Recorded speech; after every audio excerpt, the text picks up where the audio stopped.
Ay, pagsasipag naman yung aking anak. Yan ho, oh. Pagsasipag po yan.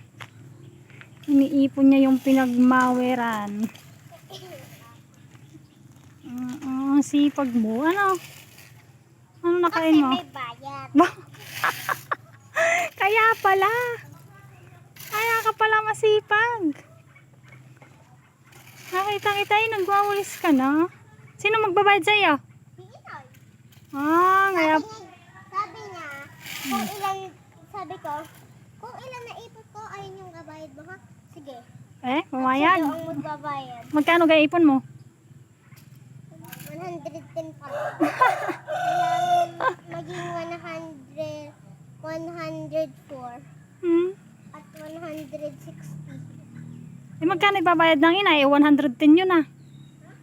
Magkano ibabayad ng inay? 5. Kapag naka-5 ako dyan. 5. Pag 5 na bilog. Hanggang doon pa. Ayun pa oh. Ayun. Hanggang doon pa oh. Yun. Wait lang kasi. Hanggang doon sa may likod. Dito 1, 2. Kaya pala ang inay ay nanonood ng TV. Ano? 1, 2. Ikaw pala may bayad. Kala ko'y nasa ibaba na kayo eh. Butit di ako nagdiretso doon. Sabi ni Ine, nakita ko dyan, sabi, napakinggan ko sila. Sabi,